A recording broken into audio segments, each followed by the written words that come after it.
Hello everyone, and welcome back to another video from our channel, Tribute News. Today we will be bringing you a list of famous celebrities who have passed away, with their passing announcements made in the last 24 hours. As always, we have special tributes and today's top headline section. Before we proceed, we kindly ask you to show your love and support by giving this video a like. Jean Knight, an R&B icon renowned for her hit Mr. Big Stuff, passed away at the age of 80. Her death was attributed to natural causes, as confirmed by her publicist and Bernie Cyrus, executive director of the Louisiana Music Commission. Knight's legacy in music is celebrated not only for her influential hits, but also for the deep connection she maintained with her hometown of New Orleans and her fans worldwide. Born Jean Caliste in New Orleans, Louisiana, on January 26, 1943, Knight began her musical journey in the mid-1960s. Her powerful voice caught the attention of local bands and led to her signing with record producer Huey Moe at Jetstar Tribe record labels in 1965, where she adopted the stage name Jean Knight. Despite early local success, it was in the early 1970s that Knight soared to international fame with Mr. Big Stuff. The song, produced by Wardell Quizerg and discovered by songwriter Ralph Williams, was initially turned down by various national record labels. However, its fate changed following the success of King Floyd's Groove Me, also recorded at Malaco Studios. Stax Records decided to release Knight's Mr. Big Stuff, which climbed to number 2 on the pop chart and secured a #1 spot on the R&B chart in 1971. The double platinum single earned Knight a Grammy nomination for Best R&B Vocal Performance, Female.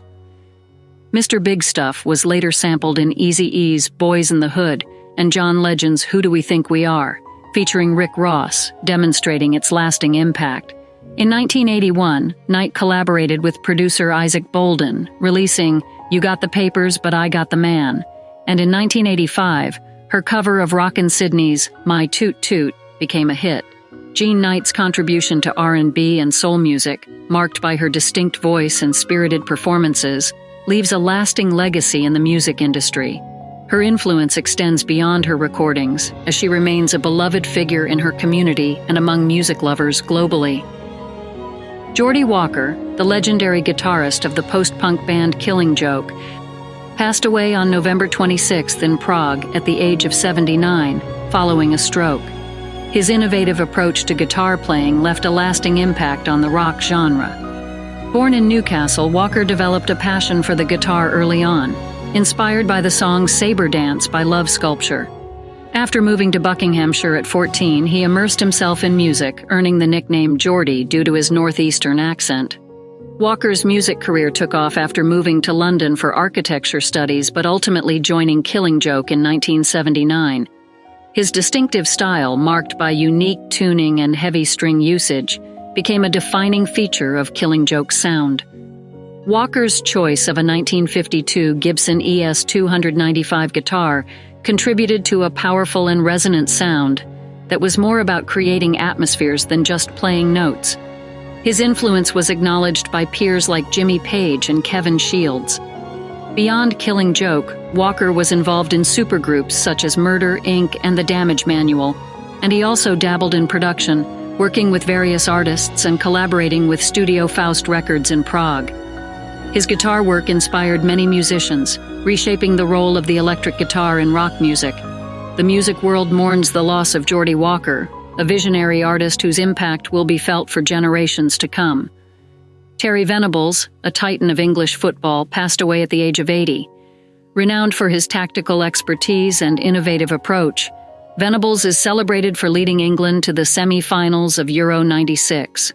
His managerial career spanned several clubs, including Crystal Palace, QPR, Barcelona, and Tottenham, and he also made over 500 appearances as a player. Known for his versatility, Venables also co-wrote detective novels during his playing days. The football community, including Tottenham Hotspur, paid tribute to him with a minute's applause and players wearing black armbands. Figures like Gary Neville and Alan Shearer praised Venables for his technical coaching skills and impact on their careers. Venables' influence in football extended beyond his tactical acumen to fostering team spirit and success both at the club and national levels. His passing is a significant loss to the football world, with the League Managers Association expressing deep sorrow. Terry Venables leaves behind a legacy as one of the most influential figures in English football. Breaking news. In an emotionally charged revelation, Hollywood icon John Travolta has shared a harrowing experience from his past, recounting a near-death incident while piloting an aircraft. The seasoned actor and licensed pilot recalled this terrifying episode during the London premiere of Disney's short film The Shepherd, a story that mirrors his own brush with danger in the skies. Travolta, now 69 years old, detailed a moment of crisis that occurred while he was flying over Washington, D.C. in a corporate jet. He described a total electrical failure that left him without instruments or power, a situation that led him to believe his life was nearing its end. "I thought it was over," Travolta candidly expressed, adding to the gravity of his ordeal. This isn't the first time Travolta has publicly spoken about his experiences in the air. In a 1995 New Yorker feature, he recounted an emergency landing he was forced to make at Ronald Reagan Washington National Airport. This incident, which occurred in 1992, was a result of a malfunctioning transducer rectifier, as Travolta explained. Further adding to the peril, a report from the Washington Post later emphasized the seriousness of the situation, indicating that a mid-air collision was a real possibility, involving a Boeing 727 on its way to New York. Travolta, reflecting on this heart-stopping episode, described how, by what seemed like a miracle, he was able to spot the Washington, D.C. monument and identified the nearby airport, allowing him to make a successful emergency landing. He likened this experience to a scene in The Shepherd, where the protagonist, pilot Freddie Hook, faces a similar dire scenario. The actor also shared his emotional state during the ordeal, revealing that he had his family on board at the time. "I can't believe I'm going to die in this plane," he thought, highlighting the intense fear and despair he felt. Travolta's connection to The Shepherd goes beyond this personal experience. He expressed a deep affinity for Frederick Forsyth's book, which inspired the film, noting that he had fallen in love with it years ago, but was unable to pursue it due to his busy schedule post-Pulp Fiction. However, a collaboration with writer and director Ian Softly eventually brought this passion project to fruition.